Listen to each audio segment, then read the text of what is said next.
Hello everyone, I'm the EFC and this is Blue Lines TV, and today I'm bringing something new to the channel, a weekend roundup discussing everything news related surrounding Chelsea over this past few weeks. And of course there's been a lot of interesting things to talk about over the past week. Ruben Loftus-Cheek and a lot of Chelsea Academy graduates making their debuts for England, and of course there are rumours surrounding who our next director of football is going to be. But today I'm brought to you by a special guest, that is Joe Tweedy. Joe, would you like to introduce yourself? Yeah, thanks for having me on, Nini. Yeah, Joe Tweeds. Catch me on various sort of websites writing whenever I kind of take the fancy, really. But yeah, glad to be on and glad to have a chat about the weekend's activities. Perfect. But just getting straight into things now. Ruben Loftus-Cheek, man of the match performance against Germany. A performance that a lot of us already knew that he could do, and it's just finally he's getting that recognition. We're starting to see what he can do, and I was very proud watching him play, especially with that type of, technical ability he was showing and the composure. And it's exactly the type of qualities that England needs in their midfield. What were your thoughts on Ruben Loftus-Cheek?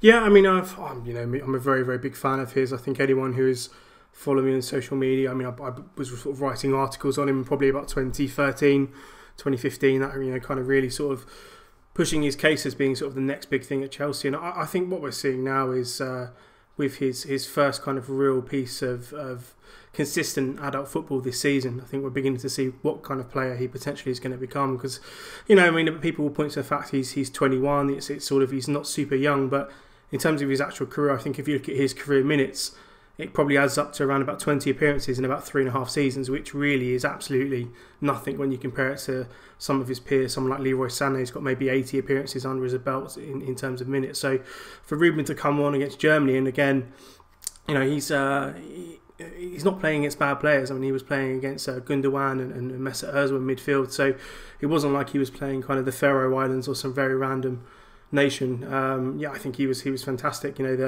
The touch, the confidence, the ability to drive through midfield, all of the things that we don't really see from English midfielders. I think he's definitely put himself in contention for the plane to Russia. And I think it's just the fact that whether he's going to be a substitute or a starter, he offers something that no one really in the Premier League, I would say, can actually sort of produce at the moment. He's one of the few players who can pick the ball up in midfield and actually just get it, beat 2-3 people and play play an attacking pass. And I don't care, if you look at Man City's midfield or any team that's got a pretty strong central midfield, no one really has got his kind of skill set to marry that kind of size that he has. And I don't sort of delve into the whole pace and power thing that people seem to be obsessed with him, but he's a very physically imposing guy. But it's his technique which I think is setting him apart.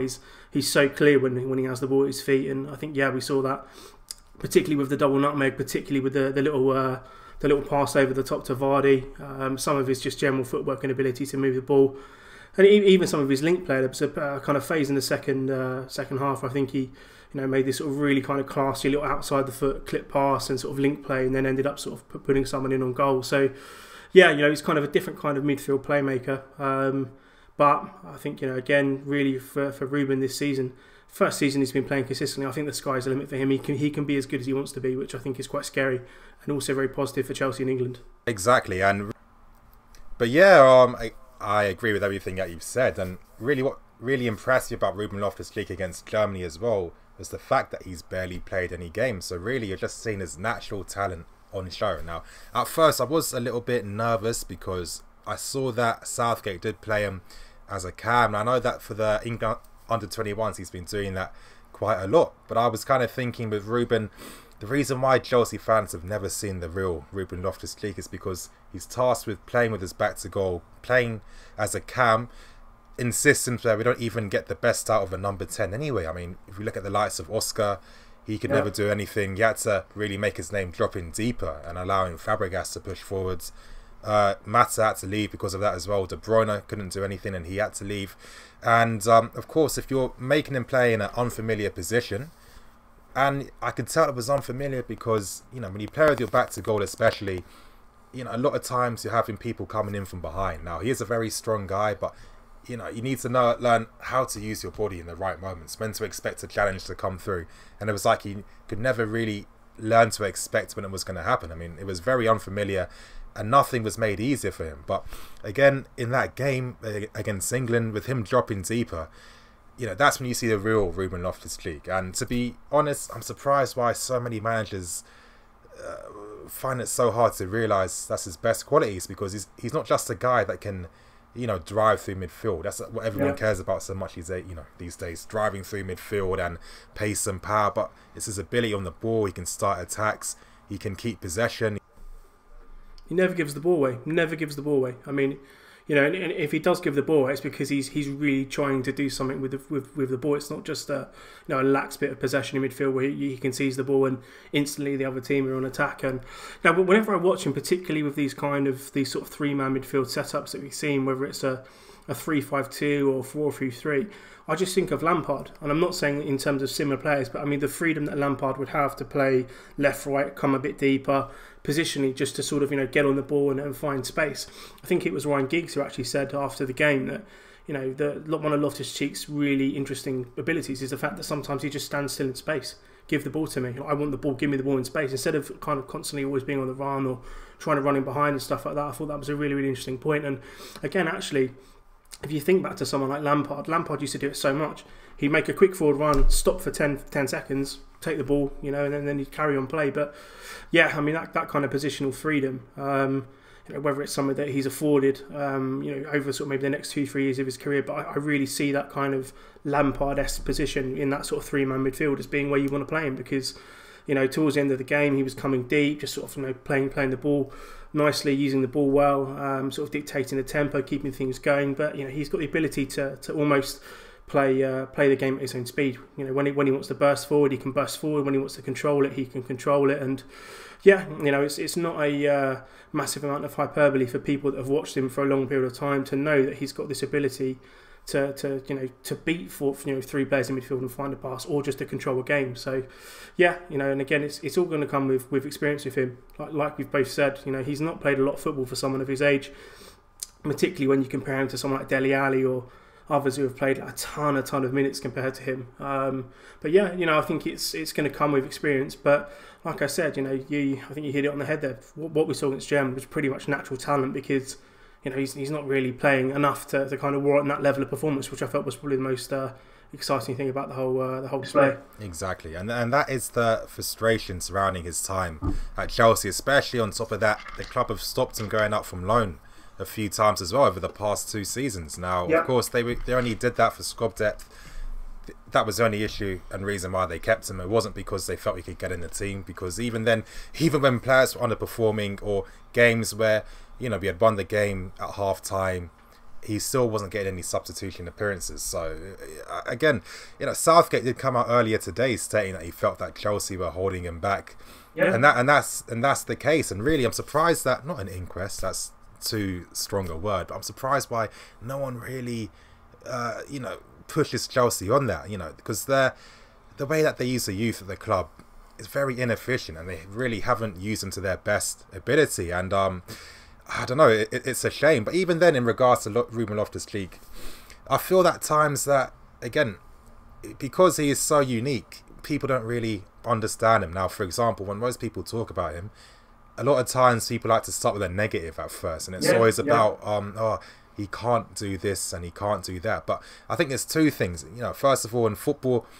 it's about how teams play together and complement each other. It's not every player can do everything perfectly. That's why you've got different players who play in different roles and different positions. And I feel that really with Ruben Loftus-Cheek, he's one of those guys that really complements your midfield, and he kind of makes sense of everything. If you've got a guy beside him maybe who focuses more on the defensive work, that's a great combination partnership. Now with Ruben, he still does win his tackles, or he'll win his duels. I think there's a difference between people winning a duel and then winning a tackle. Like, for example, I say Kante can do both, because he does win his 50-50s, and he gets into those positions to make the right tackle. For example, we're not really seeing that with Bakayoko, and this is actually going to touch on my next point. Actually, do you feel that Chelsea should have given Ruben Loftus-Cheek a chance instead of signing Bakayoko? Well, I mean, this is kind of an interesting thing, and I've been having discussions really on social media the past few days, because there are a lot of Chelsea fans who think that he's had an opportunity at Chelsea and that he's also played poorly when he's had these opportunities at Chelsea. Now, I mean, my main point of contention, so at Chelsea in 3 years, Ruben played 1,200 minutes, which is 400 a season, or about four and a half games over the course of a season.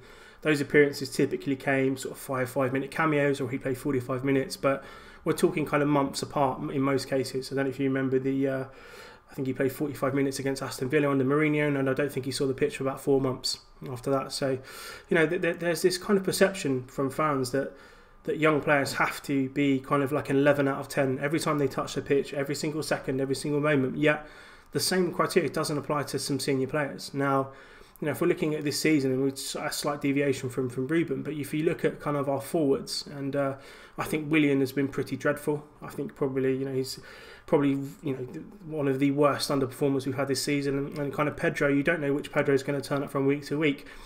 And yet, Charlie Musonda is nowhere near, it seems, to even getting a half an hour, on the pitch compared to those guys. So, there's this kind of general, I think, attitude at the club that senior players can very much get away with underperforming. Yet when it comes to young players, if they're not completely and utterly destroying the game, that when they're playing, then they're not going to see the pitch again. And even again this season, I think Andreas Christensen has been very, very good when he's played, but he'll play a fantastic one week and then he's on the bench the next. So, I think it's a general point at Chelsea. But going back to the point about Ruben, I don't think he did have an opportunity. So I don't think he started back-to-back games. And you can't keep just dropping a player in and out of the team. Particularly, I think it was interesting to hear Southgate talk about his confidence. He's not a very confident player, which I find quite interesting to hear. And when you've got Mourinho hammering him, about not running enough during a pre-season friendly, and Conte trying to sort of make out that he's a centre forward. I mean, there's a thin line between trying to sort of mentally break down a player to sort of get a positive response, and actually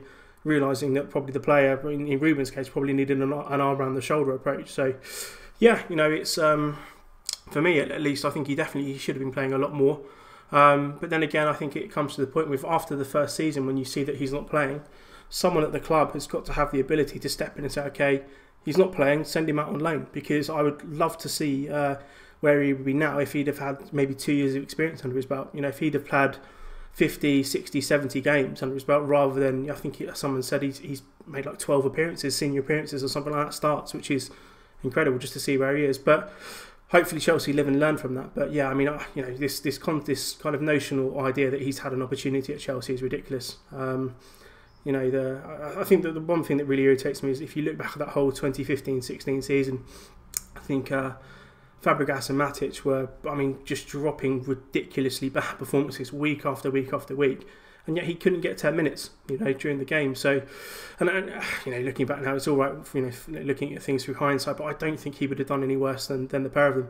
And in fact, I remember him playing against Man City during that period where he came on and we went down to 10 men, and he really controlled the midfield, playing as a number 6, which is this kind of position that he's not necessarily played so much, but playing as a true holding midfield. I remember him being very, very good. And again, you thought, this is something really, really for him to build on, and hopefully he gets a look in. And then he, again, didn't play for like another 2-3 months. So yeah, people will say he's had opportunities, he's been poor, etc. But there are a lot of circumstances, I think, working against him at Chelsea. That even led to, and I think people don't appreciate the fact that, it's not easy for any player. And I don't care if you're, a world-class forward, for example, to come in and play and sort of be dropped in and out of the team and expect to sort of be a 10 out of 10 every game. But with Ruben, maybe that's the case. But like I said, I think hopefully this season, what we're seeing now, particularly at Palace, and with England, that I think we've got a very genuine talent here, and hopefully someone who can go on and cement himself as a Chelsea first team player. But it's kind of up to the clubs who are looking after him. I think Hodgson, maybe through necessity at the moment, is playing him as a right midfielder, which is ludicrous. It's utterly nonsense, and it's this type of decision making now. When you look at modern day football, the midfield isn't really the most important part in terms of building attacks now these days. A lot of times, teams just prefer their mids to be able to run really hard, cover a lot of ground, positional awareness, and screen the defence. And I kind of feel like, we're not seeing too many systems with 3 in midfields anymore these days. A lot of teams now, with football in general these days, it's more about, one team attacks, other team drops deep, other teams turn to attack, the other team drops Yep, deep. yep. And I feel that this is why Ruben has struggled to get in the team. And I don't think it's his fault necessarily, because he's not the type of player. Now, if you can't just focus on his physique and expect him to be able to be he's not the type of aggressive type of ball-winning player in general anyway. And now when you've got managers like Mourinho and Conte, they're the type of qualities that they prefer in their midfield players. I don't know. It was quite interesting how Conte used Bakayoko in that Manchester United game. In my opinion, and to be honest, I've been saying these same opinions since before we signed Bakayoko during the window. I haven't been too impressed with him, and in a way I knew that I wasn't going to be, because he had a lot of things going against him. That was obviously his injuries not helping. He's not fully, I don't think he's fully playing with 100% confidence just yet. I think the system is completely different. At Monaco, you've got to think, when you've got two wing-backs that are basically wingers bombing forwards, and you've got Silva and Lamar tucking inside, and then Falcao and Mbappe just make runs. They don't drop deep to get the ball. It's very easy to find players to pass to. But at Chelsea, it's just not like that. And even then, at Monaco, he was only averaging maybe 38 to 40 passes a game, which is something that he's doing here at this moment in time. He doesn't really impose himself in the midfield with the ball. Bakayoko to me really is more of a defensive mid. About, him and Fabinho were working in tandem to screen the back three. I feel that with this role, if Conte does continue to play him there, naturally he'll get better, because he's going to be learning and adding things to his game. But what baffles me is that, we had a guy in Ruben Loftus-Cheek where if he was to fulfill that same role, which Bakayoko will probably continue to play in, he could have adapted and become an even better player from that experience. And this is what baffles me. And this is why, honestly, I think there's definitely a bias at the club. I mean, I have heard certain reports of how things happen behind the scenes.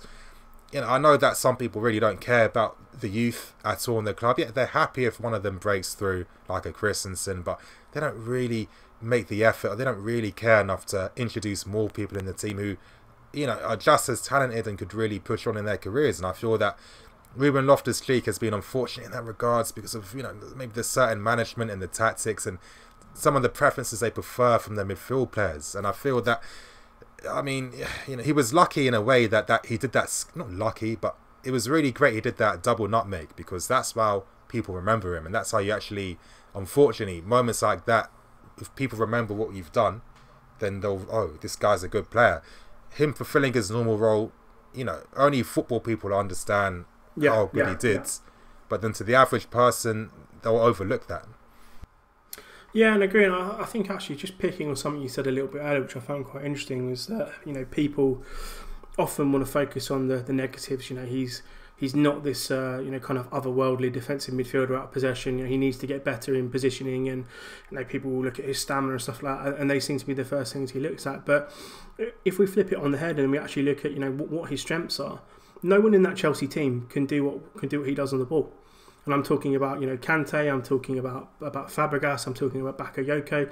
Even in the England setup, there isn't a single person who has that ability to just do the kinds of things that he can on the ball, to have that comfort level, to want to receive the ball under pressure, to be able to do little turns and little shimmies and fakes and stuff like that, and to combine the physicality that he has with the technique. And I don't think we focus on that enough, because, you look at similar players. I think the more I see of him, I always used to call him the Lewis and Ballack, but he reminds me of kind of a potential sort of Yaya Toure kind of midfielder, where he's just picks the ball up in midfield and just people just bouncing off of him, and he can drive forward, and he's got so much technique and ability to pick a pass and stuff like that. I think that really is kind of, for me, the sort of player that we want to be focusing on.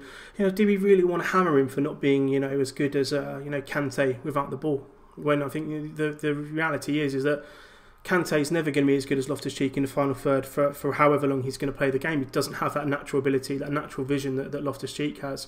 But I don't hear fans, and I'm not picking on Kante, he's one of my favourite players, but I don't think fans will sit there and go, Kante's great, but he doesn't do anything in the final third. It's not the first thing you say when you think of Kante, but I think with Loftus-Cheek, he seems to have got this kind of negative perception that, I think the commentators and the pundits are saying that he's not one for the pro zone stats, where he's going to run sort of 300 million miles a game like a Kante or a Drinkwater or Bakayoko. But again, it comes back to the point. I think if you were to surround him with a Bakayoko, with a Kante, and then you've got Morata, you've got Hazard, maybe two much better wing backs, a Sandro, and maybe someone on the right who's a lot better than Moses and Zappacosta, then I think you've got a dangerous player, and it's confidence with him.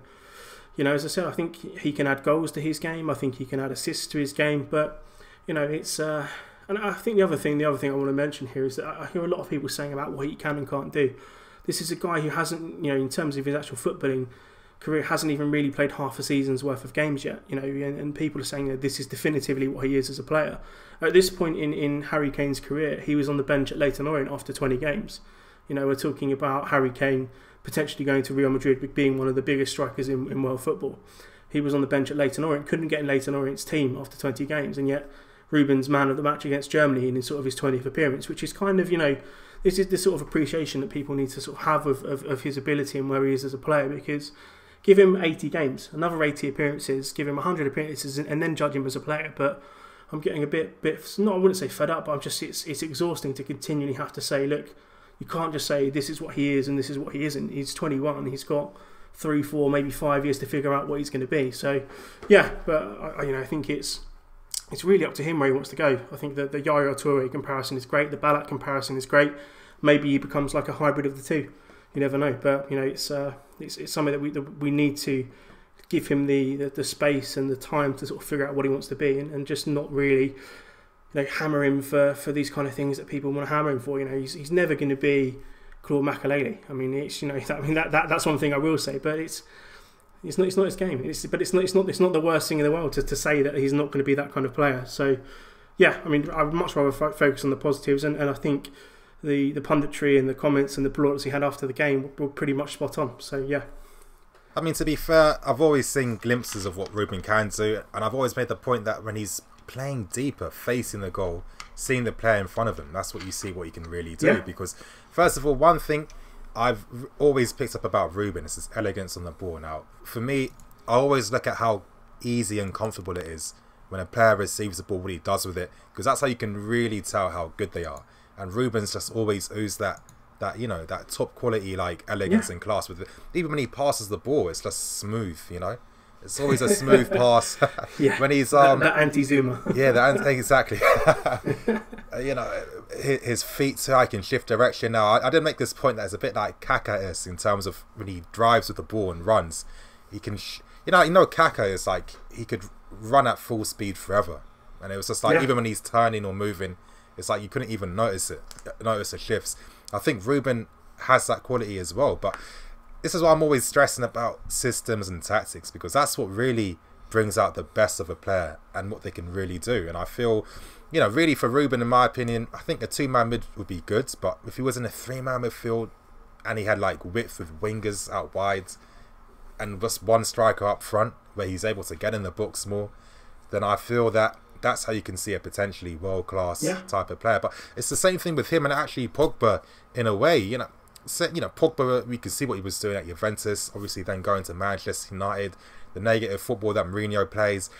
You kind of feel that he's bottlenecked in a way. He can't really do what he can do. But I'm just hoping that, again, football, it always comes down to luck. Who the manager is going to be, what systems are you going to use. I was looking at the England game and I was really thinking, you don't need Vardy and Abrahams up front. I mean, if you think about our strikers, didn't get any service in that game, really, any top quality service. Yeah. I don't think they work together at all, and I feel that if you have a 3-man mid, it's good enough to keep the ball a bit. I think that's one thing with Southgate. Sometimes I feel he's too quick to give up possession unnecessarily when you have to. When I looked at the England under 21s when he was managing them, the Toulon Cup, for example, Chalobah, Baker, and Ruben Loftus-Cheek. Now, to me, I felt that midfield really complemented each other, and every time I saw them play, they always knew who to pass to and what to do with the ball, especially on the counter-attack as well. You can see the fluidity in the passing. Yeah.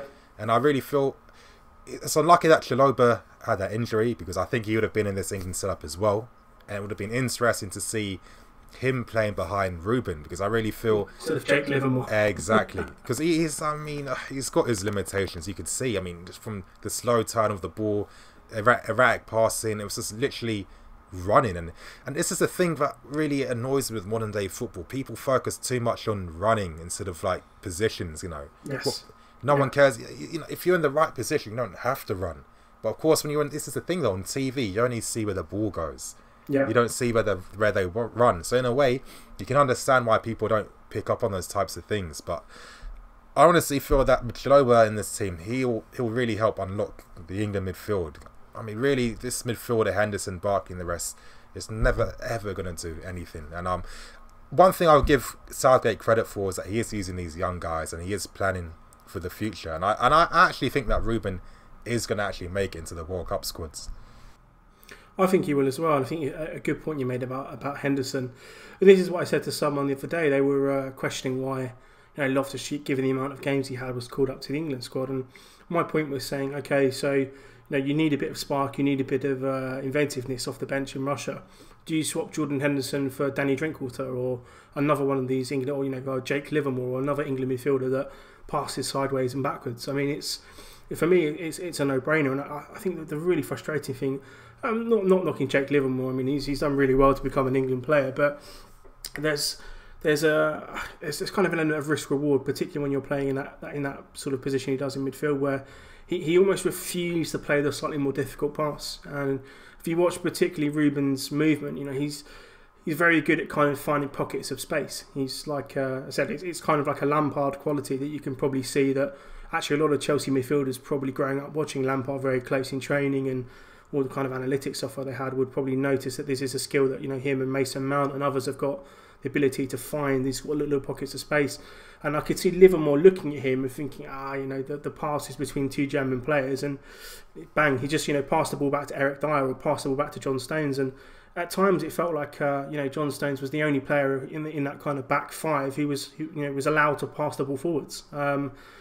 It'd be interesting. Obviously, someone like Chalobah who does have that more aggressive, forward-thinking passing him, but can sit and can dictate and can do the side-to-side stuff if needs be. But yeah, I think it's going to help him if he plays with slightly different personnel. Exactly. I'm just praying that Southgate will make the best decisions for the team, because really, Livermore doesn't really add anything to the team at all. Really, I mean, his only role really is the last 5 minutes of trying to see out a game. You want the legs for someone who's going to close down spaces.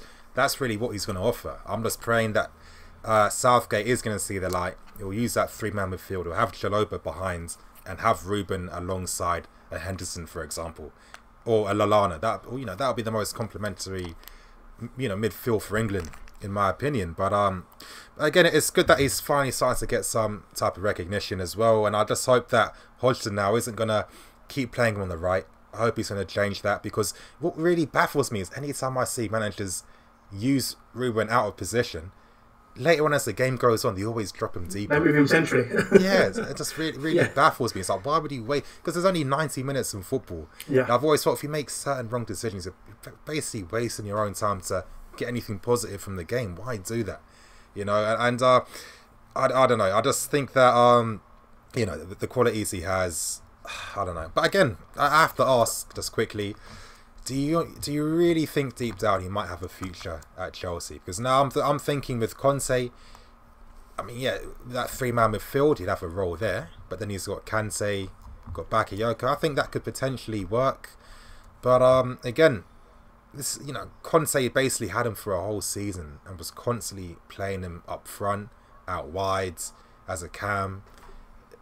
Do you think a loan move like this is really going to help him see something different in Ruben Loftus-Cheek? I mean, I'll be perfectly honest. I think if Conte is the manager at Chelsea next season, I don't think Ruben might be in the squad, but I don't think he's going to feature much. And the reason is I think Conte's made it very clear the kind of players that he likes in midfield. He was very active in chasing Danny Drinkwater, and he likes, I think Ethan Ampadu is a very good, very promising young player, but if we're talking about pure footballing ability, Ampadu is a fantastic ball winner and he's got a great engine, which is the reason the Conte likes him. But, again, this isn't me slating a young player, but whenever Ampadu's tried to play a pass more than 10 yards, he's given the ball away. And it's not me being dismissive of him. I think he's got a lot of potential and he's very young.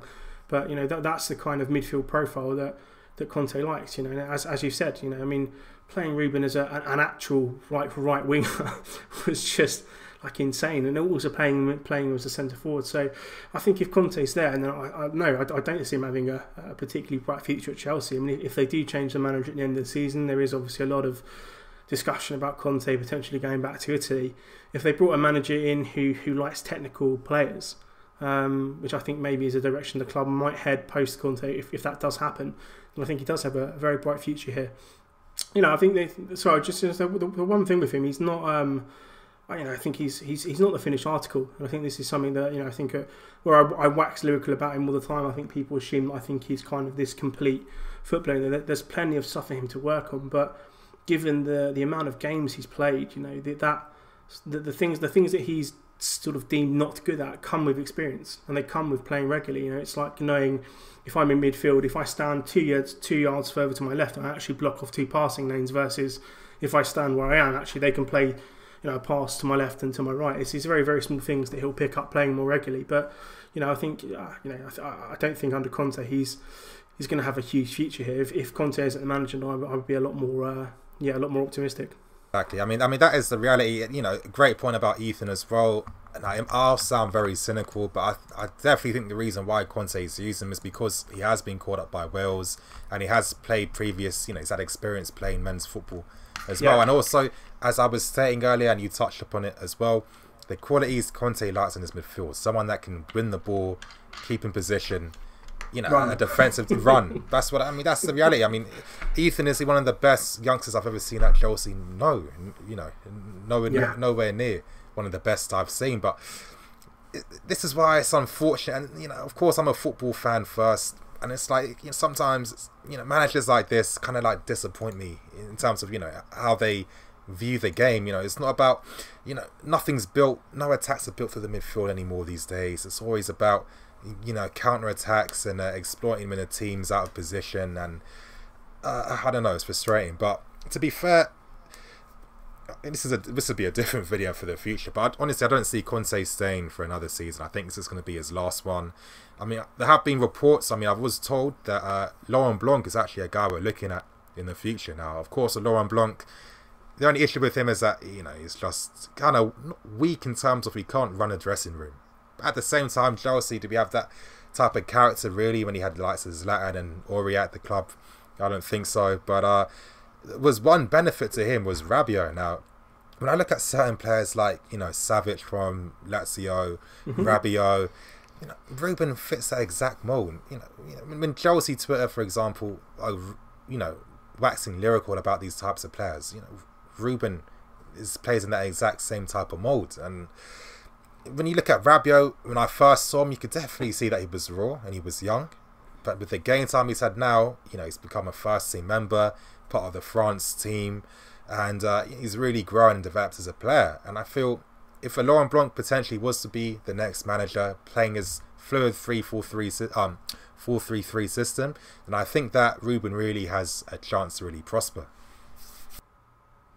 No, I mean, I completely agree. I think, you know, if we're talking about the next manager, I think one of the things that Chelsea have consistently got wrong is this inability to pick a manager that suits the kind of overall direction of the club. Now, the club will often say that they do have a direction, and I do believe that there is something there, but I think the managerial appointments that they make often kind of render their sort of philosophy completely, you know, it just makes it completely redundant. You don't have this kind of you know, philosophy of trying to sign sort of young players. I mean, I see the sort of Chelsea model now as it was almost becoming like a powerhouse version of like a Borussia Dortmund, where you bring through kind of really good young players from the academy, but you buy young talent in Europe. I don't think we're shopping in the same supermarkets as Man City and PSG now. We're not going Waitrose shopping. We can't afford £280 million Neymars and stuff like that now. It's just the reality of where we are. So we need to go back to looking at trying to find like the next De Bruynes and Lukaku's and Courtois, when we could sort of pinch that level of player. Even people like Oscar, you know, I think, you know, that kind of young talent in that kind of early age bracket, and then looking at developing them. And I think if that's the case, and that's where the club are sort of seeing themselves go, you don't hire a manager who wants to work with experienced players, because it just doesn't work. You know, Conte's reported transfer targets, you know, Llorente and Marquisio and Bonucci were all over all over their 30s. The same with Mourinho as well. Mourinho likes experienced players. He's not one of these people that's going to come in and despite his claims of giving 5,000 young players debuts, it's not something that he's known for. So if you've got a direction of going younger and trying to become like a developmental place where you maybe you get a player in their early 20s and they turn into like an Eden Hazard or they turn into someone who's a bit of a superstar, fantastic. But you need the right manager for that, and I don't think Conte. Conte likes experienced players. He wants experienced squad. He wants players who kind of understand the roles. He's not really there to develop young talent, which is quite. I find it quite a shame because I think he's a fantastic coach. You look at what he was able to do with Victor Moses to take a kind of journeyman player who's been on loan pretty much his entire Chelsea career and actually make him into a very good wing back. That level of coaching, you think, well, if you actually apply that to Loftus-Cheek or any of the young players and that amount of effort into them, like what could he achieve with them? But it doesn't seem to be part of his sort of makeup. It's not kind of in his wheelhouse to look at an 18-year-old like a Mason Mount and think, I could turn you into like a Fabregas player, or I could turn you into some sort of midfield general. It just doesn't seem to be what he wants to do. So, yeah, slight tangent, but I do hope that the club really, if they are looking at someone post-Conte, that they do sort of factor in someone who is going to do what they want to do, because otherwise we're just going to be in the same situation we are every other season, where we have success and then we kind of end up having this sort of period of sort of indecisiveness at the club. But yeah, perfectly put, and that's actually going to bring an end to the video today. Now, there's actually going to be a second part coming out tomorrow, you guys. But anyway, you guys, thank you for watching today's video. I'm the EFC. This is Blue Lines TV, signing out.